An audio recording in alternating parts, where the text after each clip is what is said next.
नमस्कार, ABP news पर आप देख रहे हैं कौन बनेगा प्रधानमंत्री। आपके साथ मैं हूं अखिलेश आनंद। प्रधानमंत्री नरेंद्र मोदी ने आज 3 चुनावी रैलियों में आतंकवाद के खिलाफ लड़ने के नाम पर वोट मांगे। यही नहीं, आज पहली बार पीएम मोदी ने पाकिस्तान को परमाणु बम को लेकर आगाह भी किया। मोदी ने कहा, हमने परमाणु बम दिवाली के लिए नहीं रखे हैं। मुंबई में तो 26/11 केवड़ो मोटो कांड थई गयो, परंतु सरकार मौन पाड़े, श्रद्धांजलि आपे। आ खुर्शी ने रहू है तो रह, जવું हो तो जाए, का हूं रहीश का आतंकवाद रहશે। गुजरात के पाटन से आतंक के खिलाफ यह है पीएम मोदी की शपथ। या तो मैं रहूंगा या आतंकवाद। पीएम मोदी की इस शपथ की पृष्ठभूमि में है श्रीलंका में ईस्टर के पवित्र पर्व पर हुए दिल दहला देने वाले सिलसिलेवार आतंकी धमाके, जिनमें सैकड़ों बेकसूर लोगों की जान चली गई। मोदी जब पाटन के बाद राजस्थान के चित्तौड़गढ़ में रैली करने आए तो उन्होंने श्रीलंका के आतंकी हमले का जिक्र किया। मोदी बोले, आतंकवाद का मुकाबला सिर्फ मोदी ही कर सकता है। आप मुझे बताइए, आतंकवाद खत्म होना चाहिए कि नहीं होना चाहिए? नेस्त नाबूद होना चाहिए कि नहीं होना चाहिए? चुन चुन करके साफ होना चाहिए कि नहीं होना चाहिए? कौन कर सकता है ये काम, बताइए। मोदी के सिवाय कोई नाम दिखता है? मोदी के सिवाय कोई नाम दिखता है? आपको बता दीजिए, कोई कर सकता है क्या?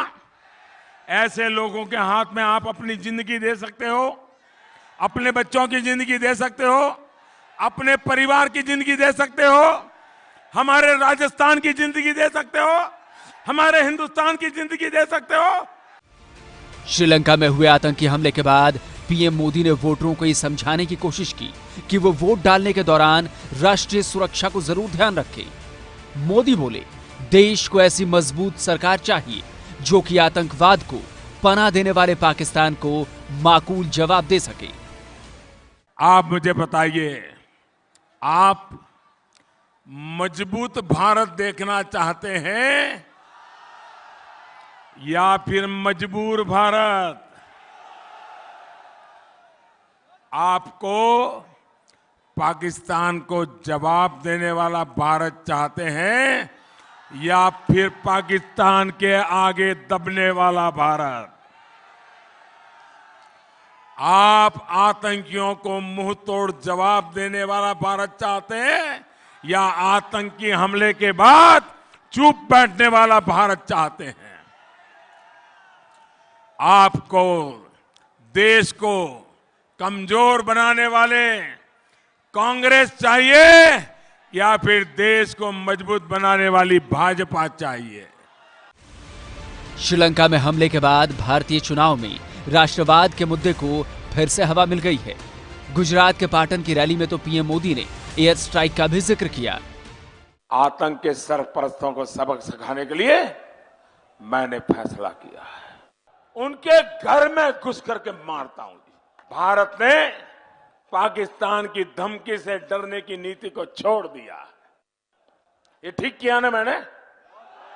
वरना आए दिन हमारे पास न्यूक्लियर बटन है, न्यूक्लियर बटन है, न्यूक्लियर, यही कहते थे। हमारे अखबार वाले भी लिखते थे, पाकिस्तान के पास भी न्यूक्लियर है। तो हमारे पास क्या है भाई? ये दिवाली के लिए रखा है क्या? मोदी बोले, अगर पाकिस्तान हमारे पायलट को वापस नहीं करता तो वो कत्ल की रात होती। આપણો પાયલોટ પકડાણો। બપોરે પત્રકાર પરિષદ કરીને કહી દીધું, खबरदार पाकिस्तान कि हमारा पायलोट ने जो एक खरोचपण આવી तो પછી दुनिया ने तमे कहता नहीं कि मोदी आ કર્યું।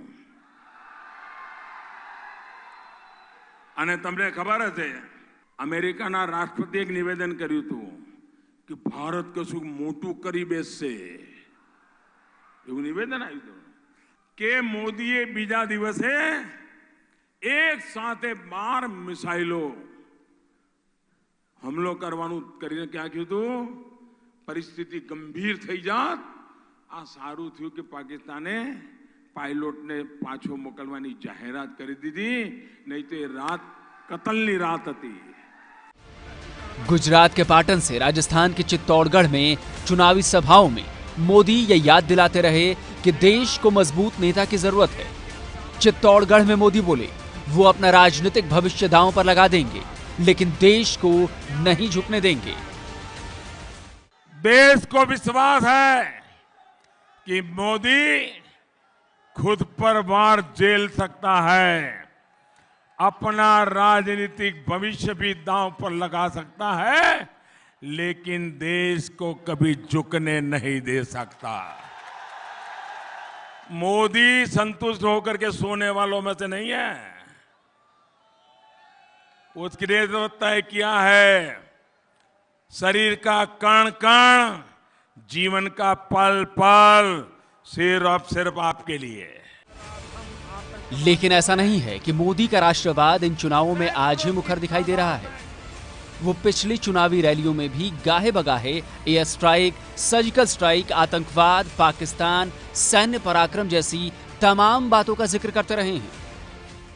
पाकिस्तान में घुसकर आतंकियों को मारा,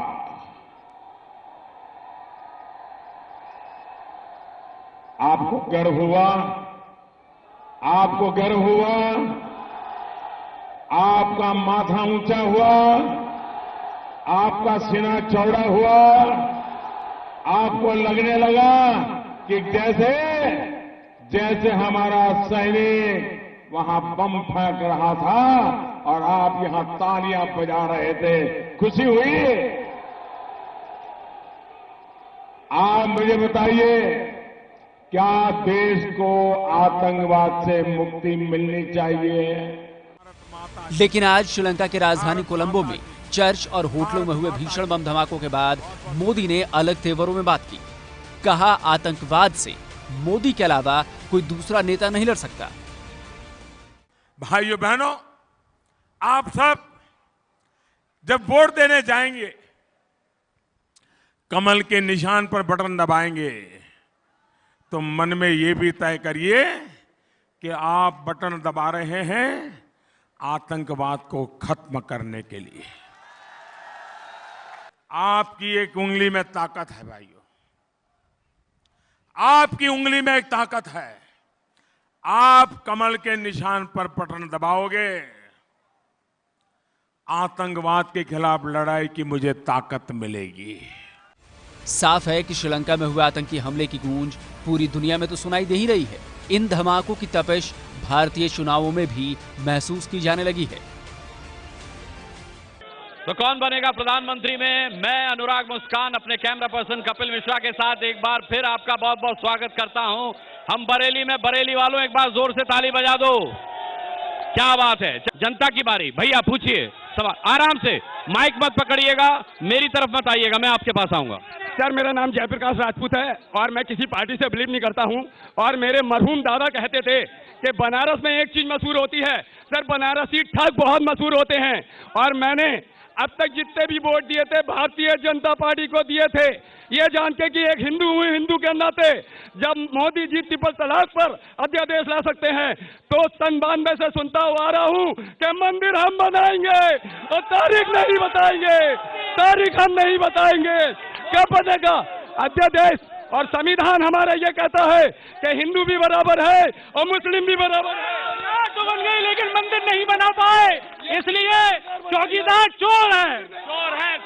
देखिए, चौकीदार चोर की बात कर रहे हैं। जब राहुल गांधी जी मोदी जी से बार बार कह रहे हैं कि राफेल डील में जो घोटाला हुआ है उसके लिए बहस कर लीजिए, आखिर ये भारतीय जनता पार्टी अगर ईमानदार है तो राफेल डील पर जो है बहस करने को तैयार क्यों नहीं है? बहस करना चाहिए उनको। ठीक है, राफेल पर राहुल गांधी बहस के लिए मोदी जी को कई बार आमंत्रित कर चुके हैं। क्या बुराई है बहस करने में? निरर्थक बहस कर रहे हैं, जिनको संविधान की समझ नहीं है, जिनको चलिए वो निरर्थक बहस है। नहीं, सुनिए, मैंने मान ली वो निरर्थक बहस है। राम मंदिर का मसला उठा कि वादा किया था मंदिर वहीं बनाएंगे, लेकिन आज तक तारीख नहीं बता रहे। क्या राम मंदिर पर भी निरर्थक है बहस? मंदिर वहीं बनाएंगे पक्का, और अभी अगर हम इलेक्शन के समय बनाते तो लोग कहते मंदिर वहीं बनेगा और भारतीय जनता पार्टी और अनुसांगिक संगठन बनाएंगे। चलिए इधर से सवाल, महिलाओं के सवाल पूछिए। माइक मत पकड़िए मैम, मुझे मेरा निवेदन माननीय सांसद जी से है, जो 7 बार के सांसद या बने हुए क्षेत्र में, उनने कितना विकास करवाया। बरेली के अंदर जो कांग्रेस सरकार फैक्ट्रियां लगी थी वो फैक्ट्रियां बंद हो गई, चीनी मिल से लेके और रबड़ फैक्ट्री बंद हो गई। रोडें इतनी खराब है, जनता बेहाल है। 8वीं बार जनता के बीच में जा रहे हैं, किस मुंह से जा रहे हैं? माइक मत पकड़िए। देश के बड़े नेता, देश के बड़े धक्का मुक्की नहीं भैया, महिलाएं खड़ी हैं आगे, इज्जत करिए, सम्मान करिए। हाँ।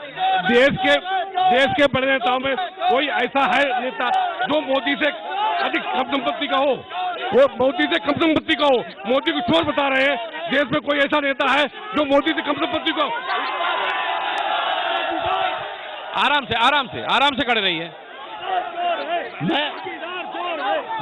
मैं बीजेपी के प्रवक्ता से पूछना चाहता हूँ, 7 बार के सांसद का एक काम बरेली में गिना दे। रबर फैक्ट्री बर्बाद कर दी और शुगर मिल बर्बाद कर दी इन्होंने। 7 बार के सांसद रहे संतोष गंगवार जी, अपनी 7 उपलब्धियां गिना दे। केवल मोदी जी के नाम पे वोट मांग रहे हैं, उनकी हैसियत क्या है बरेली के अंदर? देखिए बड़ी नाराजगी है, कह रहे हैं 7 बार सांसद जरूर रहे लेकिन अपनी खूबियां गिना दे मोदी की छोड़ करके। दूसरी बात, तमाम कारखाने यहां से बंद हो गए, तमाम रोजगार यहां से चले गए, ये आरोप है आपके मौजूदा सांसद पर। इनके आरोप का कोई मतलब नहीं है। माननीय संतोष गंगवार जी आज मोदी के साथ जीत रहे हैं, वो मोदी से बहुत पहले से जीतते चले आ रहे हैं और 7 उपलब्धियों में वो एक उपलब्धि गिन रहे, मैं 9 उपलब्धियां गिनाता हूं। ये एक पर्ची लेकर के खड़े हुए, नहीं चाहिए चौकीदारी, हमें चाहिए नौकरी हमारी। 69,000 भर्तियां, 69,000 भर्तियों का मामला हम घंटी बजाओ में भी उठा चुके हैं। शिक्षक भर्ती घोटाला, बरेली वालों आपका बहुत बहुत शुक्रिया, बहुत बहुत शुक्रिया। सर मेहमान आए हमारे पास, बहुत बहुत थैंक्स आपका, बहुत बहुत शुक्रिया, सभी का बहुत बहुत शुक्रिया, थैंक यू। बहुत बहुत स्वागत है एक बार आप सभी का। कौन बनेगा प्रधानमंत्री में हम उत्तर प्रदेश के संभल में मौजूद हैं। संभल वालों ताली बजा दो भैया, अब आपकी बारी आई है तो जरा जोरदार बजा दो, क्योंकि अब तक तो राजनीतिक रिपोर्ट देख रहे थे हम लोग, लेकिन अब संभल में होगी राजनीतिक चर्चा। देखिए 14 में तो लोग गुमराह हो गए थे, 15 लाख का कहीं झांसा था, कई नौजवानों को जितने बैठे हैं एक को भी नौकरी नहीं, बीजेपी के बहुत साथी बैठे हैं, किसी के परिवार को नौकरी मिली हो तो यही बता दें मुझे। चलिए मैं पूछ लेता हूं भैया, नौकरी की समस्या, 15 लाख की समस्या, क्या संभल की समस्या, सबके बारे में बात करेंगे, बोलिए। ये जो फिरोज खान साहब कह रहे हैं कि 15 लाख रुपए और बेरोजगारी, ऐसा कुछ नहीं है। हमारी सरकार ने सिपाहियों की भर्ती, सिपाहियों का भत्ता और अन्य विभागों में जो नौकरियां निकाली हैं, 1 पैसा रिश्वत का नहीं गया। इनकी ये सामने खड़े, इनकी सरकार रिश्वत लेके भर्ती कर रही थी। चलिए जवाब मांगूंगा भैया, पूछिए सवाल। कुछ नहीं हुआ, किसी को कोई नौकरी नहीं मिली है, सब बेकार है, सब जुमलेबाजी है, सब जुमलेबाजी। एक एक करके ये मक्कार झूठ बोलते हैं, मक्कार है, किसी को नहीं मिले। देखिए सर, झूठ का सबसे बड़ा परिणाम ये है कि संभल के अंदर 1-1 फीट के गड्ढे हैं, गड्ढे। आप रोड से जब बाहर दिल्ली के लिए जाएंगे ना, तो आपकी गाड़ी ना पता कौन से गड्ढे में लुढ़क जाए, ये इनका सबसे बड़ा झूठ है। चलिए ठीक है, इधर से सवाल आ रहा हूं मैडम। मैं राजेश सिंगल जी से पूछना चाहता हूं कि इंडिया के अंदर जो जीएसटी लागू है, तो मोदी जी ने कहा था कि 1 टैक्स 1 इंडिया होगा, लेकिन उसको डीजल पेट्रोल से बाहर क्यों रखा गया? बहुत अच्छा सवाल है।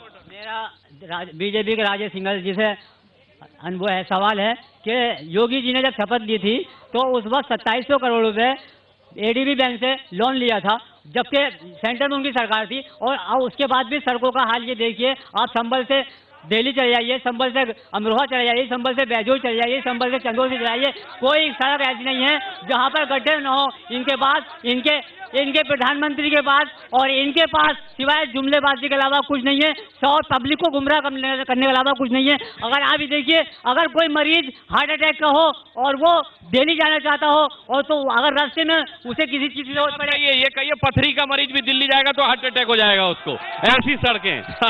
लेकिन ये गंभीर सवाल है, इसको मजाक में नहीं लिया जा सकता। सर ने तो इतनी अच्छी सड़कें बनाई कि जहाज उतरते हैं उस पर। कहाँ उतार दो जहाज यहाँ पर? नहीं, express way, Lucknow Delhi express way पे जहाज उतरा ना सर। अरे सड़क जो है हमारी सरकार इतना अच्छे बना रही है, उससे अच्छी सरकार उससे ज्यादा अच्छी सड़कें हमारी सरकार बना रही है। चलिए, उससे अच्छी सड़कें भारतीय जनता पार्टी ने बनवानी शुरू कर दी है, ऐसा इनका कहना है। मैडम बोलिए। एक बात मैं बिल्कुल अपने प्रधानमंत्री जी से कहना चाहती हूँ, क्या जुमलों से सरकार चलती है? क्या झूठ से सरकार चलती है? चौकीदार कभी सरकार नहीं चला सकते। एक बुद्धिजीवी और एक पढ़ा लिखा ही सरकार चला सकता है। और आज देख रहे हैं गठबंधन की, जब तो आप कहना चाहती हैं प्रधानमंत्री बुद्धिजीवी नहीं है, पढ़े लिखे नहीं है? बिल्कुल नहीं। चाय बेचने वाले जब अपने आप को कहते हैं कि मैं चाय बेचता हूँ, कि मैं देश का चौकीदार हूँ, चौकीदारी करता नहीं मैडम, चाय बेच के लोग पढ़ते भी हैं, IAS PCS भी करते हैं। मैं कह रहा हूँ अच्छे दिन नहीं आए अभी तक। 15 लाख को रोजगार में मिलना था, वो नहीं मिला। 15 लाख रुपए मिलने थे, वो नहीं मिले। डिजिटल इंडिया बनना था, वो नहीं बना। ठीक है, बहुत बढ़िया, बोलिए। देखिए, जहां तक सड़क की बात चल रही है, आप देखें मुरादाबाद से लेकर आगरा तक का भारतीय जनता पार्टी की देन है। आप इस बात को महसूस कर सकते हैं। बदायूं से लेकर इस्लामनगर होते हुए, बैजोई होते हुए, गजोला होते हुए, अमरोहा की सड़क का क्या करेंगे? अमरोहा इस पर काम चल रहा है। अच्छा ठीक है, देखें काम चल रहा है। नरेंद्र मोदी जिंदाबाद, भारतीय जनता पार्टी जिंदाबाद। ठीक है भाई साहब, ठीक है। हाँ, मैं ये कह रहा हूँ, गठबंधन जो है वो ऐसी चिंगारी है कि भाजपा को जला के राख कर देगी। बहुत ही खतरनाक चीज है गठबंधन। ओह, एंग्री यंग मैन। हाँ, मेरा सवाल समाजवादी पार्टी के फिरोज खान साहब से है। उनकी सरकार 2014 में चुनाव हुआ, देश की जनता ने उनको नकारा। मुजफ्फरनगर दंगा उनके ऊपर सबसे बड़ा दाग है जब से भारतीय जनता पार्टी आई है। कोई दंगा नहीं हुआ है, केवल विकास की लहर और विकास की आंधी चली है। मैं समाजवादी पार्टी के अध्यक्ष जी से पूछना चाहता हूं यहाँ के, कि इनकी सरकार पिछले करीब 25-30 सालों से इनके यहाँ सांसद रहे हैं, विधायक रहे हैं, इवन शिक्षा मंत्री रहे हैं। संभल की सबसे बड़ी समस्या है यहाँ पे बेरोजगारी और यहाँ का जो सराय तरीन का जो उद्योग है, और इसके लिए इनकी सरकार ने यहाँ पे क्या किया? मेरा पहला सवाल यह है। दूसरा सवाल यह है कि यहाँ की जनता को शिक्षित करने के लिए इनकी सरकार ने शिक्षा मंत्री थे, केंद्रीय मंत्री थे इनके यहाँ के जो विधायक जी थे। इसके बाद उन्होंने यहाँ पे क्या किया? यहाँ के लोगों के लिए क्या किया? अगर ये इस तरह से काम करेंगे तो क्या ये दोबारा जनता के सामने कौन सा मुद्दा लेके आ रहे हैं कि हम ये चीज? चलिए पूछूंगा भैया, खत्म भी करना है, जल्दी करिए। एक नया नारा आया, 23 मई बीजेपी गई। अच्छा, ये भी नारा आया है बीजेपी का। ये नारा सबका साथ सबका विकास बिल्कुल सही साबित हुआ है। सभी को नौकरी के आपने कह दिया एक लाइन में। एक आखिरी कमेंट उसके बाद खत्म। जहां तक जितना भी कन्वर्सेशन हमारे सारे साथी कर रहे हैं, माननीय मोदी जी की देखरेख में पिछले 5 साल के अंदर समन्वित विकास देश के अंदर हुआ है। चाहे आयुष्मान भारत योजना हो, संबल क्षेत्र है, यहाँ 237 करोड़ का विद्युतीकरण सारे मजरों में हुआ। देश में क्या हुआ है, क्या नहीं हुआ, किसे क्या मिला, किसे क्या नहीं मिला, और किसने दिया, किसने नहीं दिया, इसका हिसाब किताब जनता बेहतर तरीके से करती है। और हिसाब किताब करती है मतदान करके। 2 चरण का मतदान खत्म हो चुका है। अगले चरण के मतदान में भाग जरूर लीजिएगा। पहले और दूसरे चरण से बढ़कर भाग लीजिएगा, क्योंकि परिवर्तन अगर आप चाहते हैं और आप एक सही मैसेज देना चाहते हैं, सही सरकार चुनना चाहते हैं, तो मतदान करने जरूर निकलिएगा। आज उत्तर प्रदेश के संभल से इतना ही। स्वागत है कौन बनेगा प्रधानमंत्री में एक बार फिर आपका। इस वक्त हम मुरादाबाद में हैं और मुरादाबाद के ये जो ताली बजा रहे हैं लोग ना, ये सवालों के साथ पूरी तरह से तैयार हो चुके हैं। जनता तय करेगी किसने लूटा और किसने दिया। जी पूछिए। देखिए, ये 5 अप्रैल का अमर उजाला है। इसके अंदर लिखा है, तबाही के कागार पर पहुंचा पीतल हस्तशिल्प भोग। 5 तारीख का है ये अमर उजाला।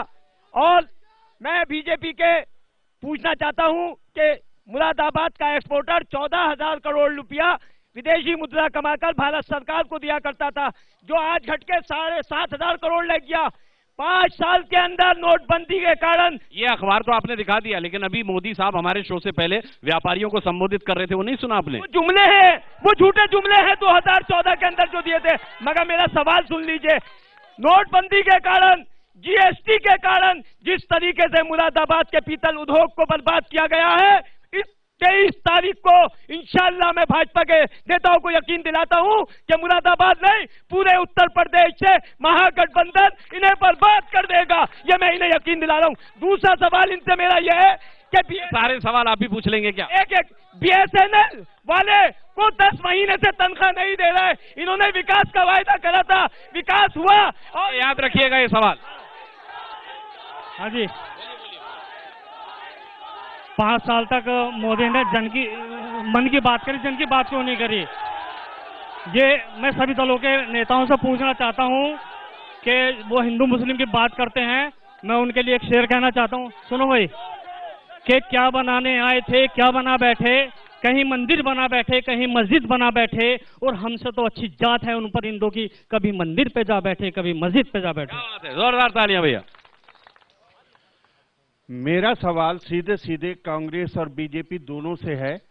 मुरादाबाद में वर्षों पुरानी मांग है कि इंडस्ट्री के लिए, एक बॉम्बे के लिए, इंदौर के लिए, उड़ीसा के लिए ट्रेन चलनी चाहिए। दोनों की गवर्नमेंट रही है, दोनों मुझे जवाब दें कि जो लोग एक ट्रेन मुरादाबाद से नहीं चलवा सकते वो विकास क्या करवाएंगे। चलिए इधर से सवाल भैया जी, बोलिए मैडम।